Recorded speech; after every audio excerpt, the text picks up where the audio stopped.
Bana şu birinci atma ulan saçı yapılıyor. Da şu ayal maşgala könek giyse de köneğim dar olur, giyin olur, neme kısa yer olur, ya könek diyen da bedenine yapışan yer olur. Doğru değil mi? Şu bedeni görünmesini atalarımız ecelerimiz neme birinci atarken şu sırtına çelli yapıyor şu. Yani şu hıcavi edilmek Allah'ın bizim boynumuza ayal maşgalalan boynuna koyun neme farz eken. Bir ayal maşgala namaz okanatı İncil'in 1/4 görünse namazı bozuluyor. Tirseğinin 1/4 görünse de namazı bozuluyor. Boynunun 1/4 görünse de namazı bozuluyor. Kellesinin 1/4 görünse de namazı bozuluyor. Açılsa da. Sallanan örüm saçı var. Şu örüm saçının 1/4 görünse açılsa şunun namazı bozuluyor. Yani uyut yerinden bir ağzasının haysam olsa bir ağzasının 1/4 açılanda namazı bozulayan olsa ondan şu açılan niyadıydı namaz okuma turman derken. Yani hıcav edilmek Allah'ın farz eken. Yine ona verilecek soğa Allah Tebarek ve Teala'nın buyruğunu berca etmek, Allah'ın buyruğunu berca edip Allah'a bende olmak, Allah'a kulluk etmek, onun sevabını Allah Tebarek ve Teala hem dünyada hem ahirette o ayal maşgala verecek. Dünyadaki sevabı ayal maşgalanın dünyada ağırdan namustan olacak. Ve ağır namusu bir türlü olup kalacak onun. Hop, kapıyın açık olsa haysi mal yerken kapının ahir ekin dikinin yer bombalama. Haysi mal yerken ağacını eğmez. Onun bedeni açık olsa haysi erkek onun bedenini seyretmez. Haysi erkek onun neme zınaya gitmez. Korunmalı da saklanmalı. Hıcav edilen maşgala dünyada ağır namuslu avraylı olur. O dünyada da inşallah neme cennette olacak. Hatta bir evliya maşgalalardan bir maşgala bir gün saçını da arar oturka bir erkek adam keteki bir erkek adam şunun kapısını kapmanı yürek diye. Sonra destine kellesine oraya yağlı aldı diye onun bağışla deyip çıktı öyle son gidenden sonraya saçını sıyırdırdı diye. Erkek adamın nazarı düşün saç cennete girmez diye. Ayal maşgalaların uyut yerini erkekler görse şu ayal maşgalaların cennete gideceği katı hatarlı. Ayal maşgalaların saçı görünen yağdayla şu erkek adamların nazarı düşen saç üren cennete gitmeyinden şu ayal korkup saçını sıyırdırdı diye. Bir ayal maşgala Peygamberimiz dolduğa gidip görünce doldukta bir ayalı gördüm saçından asıldı. Bu neyme diyende saçını erkeklere görködün. Bir ayal maşgalanı gördüm göğsünden açıldı. Bu neyme ya Cebrail diyende eğerinden bir otur ketekin çağrısına suyu dendiren. Bir de göğsünü erkeklere görködün. Bir ayal maşgalanı gördüm aşağından türlü azaplar olur. Bu neyme diyende zina eden. Bir ayal maşgalanı gördüm dilini kesip eziyet verip oturuyorlar dolduğun içinde. Bu neyme diyende eğerine eziyet veren ayarlardır diye etti diye. Peygamberimiz benim 2 forum ummatım cennete gitmez diye. Cennetin iyisine almaz, cennetin iyisine 500 yıllık yola var yanlar diye. Biri iline önüne zulmediyen zalimler diye. Zalim adamlar cennetin iyisine alacaklar. Narkomanlar hem zalimler. Oğlunu Ece Kaka'nın diyen etmese de zalimler. Ece Kaka oğlunu yüzünü kol terbiye vermese de zalimler. Düşünüyor musun? İline önüne zulmediyenler hem zalimler. Yine şu zalimler cennetin iyisine almaz diye. Cennetin iyisini almasa dolduqıdır deyildi. İkincisi hem ayal maşgalalardır. Yani geyimli yalanaç olan ayallar. Yani geyimleyiptir. Geyimleymekten maksat uyut ennamını yapmak. Bu geyiptir. Dar dikiliptir. Göğsü de belli, sırtı da belli olup dur. Geyimli yalanaç değil. Geyli geymeli tafavut yok. Ya olmasa yuqa dikiliptir. İçinin ennamı görünüp dur. İçki eşiği görünüp dur. Bu da geyimli yalanaç. Ya olmasa yakası açık. Eylinde balağı yok, maşinenin önüne köylünün çekende inci görünüp dur, yeni açık, yakası açık, eğilse göğsü görünüp duran ayal maşgalalar cennete girmez değil. Burada deydi, iyilin erkeklerini özüne hüvas ettiriyen ayallar. O da neyme? Toya giden neyme? Kovu eşiğini kızıl kümüşün ne medyada saçının pırşos gelip gidiyor, iyilin erkeklerini özüne hüvas ettiriyor. ve iyilin erkeklerine hüvayet ediyen ayarlar cennete gitmedi. Bir de saçlarını açıp pırçoska ediyen ayar maçlarında kellesini düyen ülkücü yalı hüccörten niyede? Hüccörtmeden pırçoska oluyordu. Şu ayar maçlarlar neyme? Cennetin iyisini almalıydı. Onun için ayar doğrularımızda biz tavşak durmalı, ecelerinde, emelerinde her bir milletin medeniyeti ellen istediğini ellen eder diye. Bizim o medeniyetimiz, milli evin başımız neyme? Gellerinin ağzı yaşmaklı, kellesi yelekli, kurtölü, börecekli olmaktır. Bolmanla yağlı atmalılar. Ayal maşgalaları şu formu olsa iki dünyada baş yukarı olur. Onun için ayalında olanlarında, ecelerinde, gıylarında Allah tevfiğine hidayet verdim.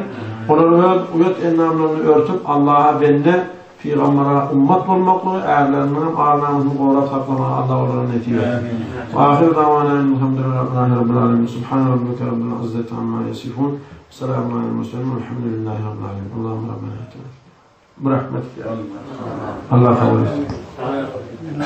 Sallallahu aleyhi ve selleme ruhuna Ya Resul işbana yevmen şu kıyamette bize şefaat ettik yalvarıp izinlerle Peygamber'in ruhuna selam vermekçi. Onun inşallah Mevlid'in duasını edecek. Şurada bir ayarda onun bir hakkında dilek dua edip verdiğip durur. Çağın olana Allah'tan bir yaxşı takva, salih, perzent vermeni dilep verilmektir. İnşallah Mevlid'e faylayın. İnşallah sonunda bir Mevlid'in ilmaki dilek duada, şu an dilek duasını koşacak. Allah Tebarek ve Teala şu ayarda onumuza ihlasını öğre. Öz keremli dergahından salih oğul yıllar versin. Allah Kur'an'na idemen İslam dinlerine koşa-koşadan oğlum verelim, koşa-koşadan gıyıl verelim. İslam'a hem oğul hem gıyıl verelim. İslam dinlerine de çağasız koyuyorum deyip de. Allah'ın dergahına köktür. İslete verelim. Belki kadar o ayarda onumuza da yeryüzündeki Muhammed ummatundan çağasız olan ayal doğrularımıza, çağatı olan erkek doğrularımıza Allah özünün fazl-ı keremiyle hem oğullar hem gıyıllar veren oğul gıyılları da iyiline, yurduna, halkına behvitli, peydali Allah'ın Peygamberinin diyeninden sağlık, takva oğul gıyılları vermeyene Allah'ın keremli dergahından dilek dua edeceğiz. Allah dilek dualarını kabul etsin. Allah'ın o ayal doğrumuza da salih, takva, iline, yurduna, behvitli, alim, ulama olup yetişecek hem oğulları hem gıyıllarını ediyorsun. Sonundan direkt dua edersin. Amin. Ya Resul, Ya Resul, Ya Resul, Ya Resul, Ya Resul, Ya Resul, İşfa'na yevmen nuşur. Esselamu aleyke zeynel enbiyai. Esselamu aleyke qallet qiyai. Esselamu aleyke asfal asfiyai. Esselamu aleyke ezkel ezkiyai. Ya Resul, Ya Resul, Ya Resul, Ya Resul, Ya اشفعنا يوم النشور. السلام عليك من رب السماء. السلام عليك دائما بلا انقضاء. السلام عليك أحمد يا حبيبي. السلام عليك طه يا طبيبي. يا رسول، يا رسول، يا رسول، يا رسول، يا رسول، يا رسول، اشفعنا يوم النشور. السلام عليك أحمد يا محمد. السلام عليك طه يا ممجد. السلام عليك يا كف ومقصد. السلام عليك يا حسنا تفرد. يا رسول، يا رسول يا رسول يا رسول اشفعنا يوم النشور.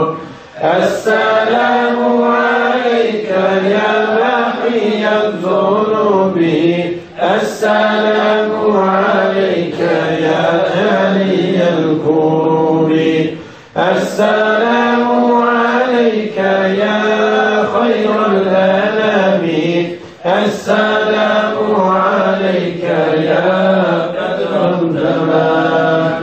يا رسول يا رسول يا رسول يا رسول يا رسول يا رسول اشفعنا يوم النشور.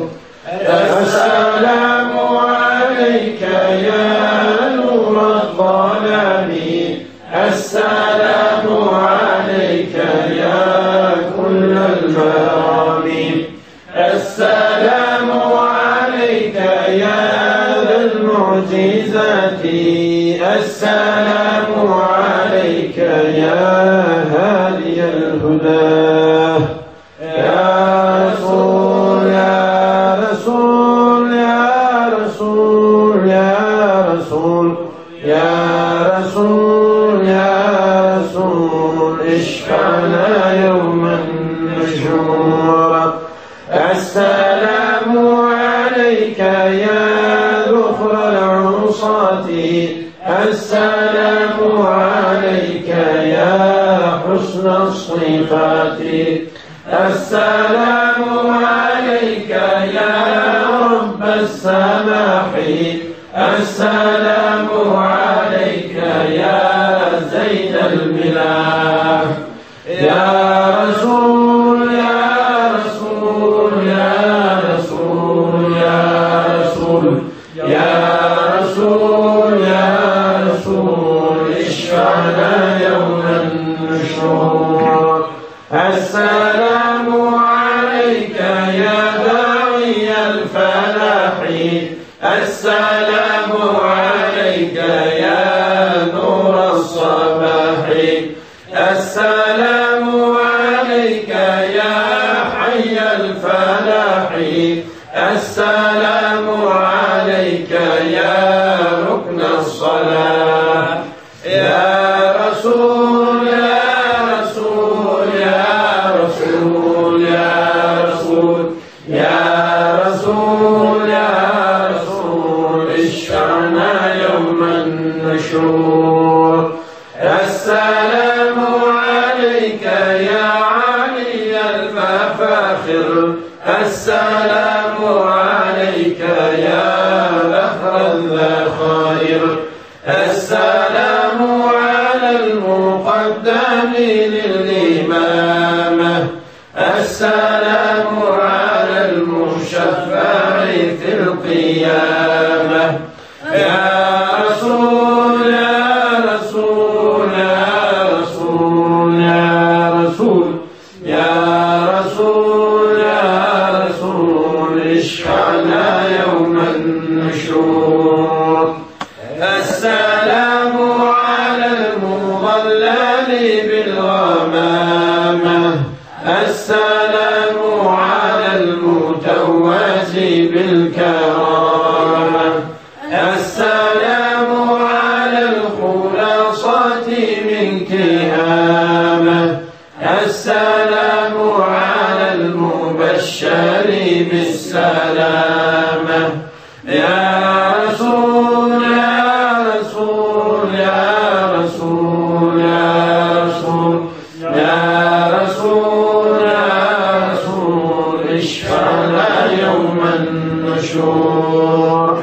السلام على محمد الرسول السلام على النبي أبي البتول السلام على الخليفة من كافية أبي بكر مبيد الجاحدين وكذا عمر ولي الصالحين وللنورين رأس الناسكين كذاك علي السامي يقينا وذلك كلهم والتابعين.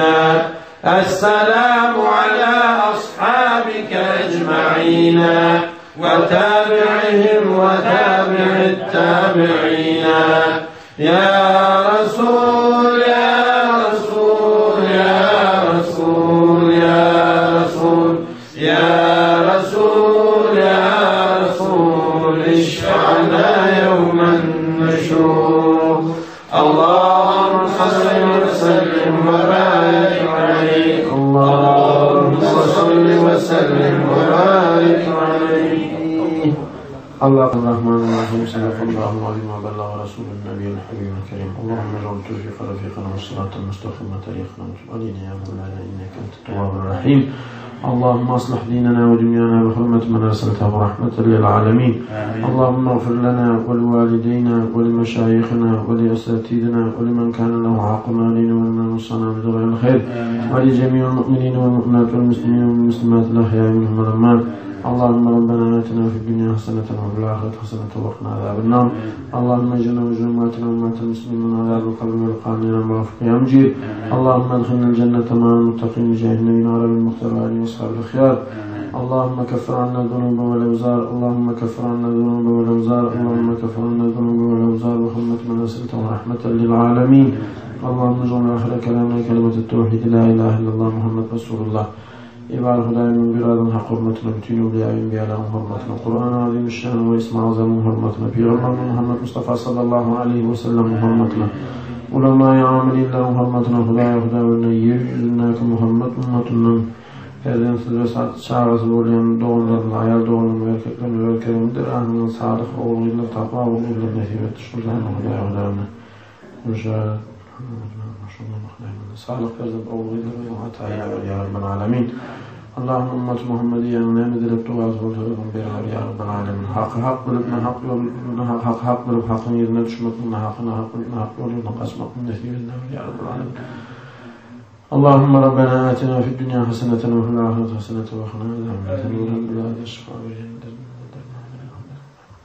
دبل الشفاء أعز الله هداية نصيبنا يا رب العالمين.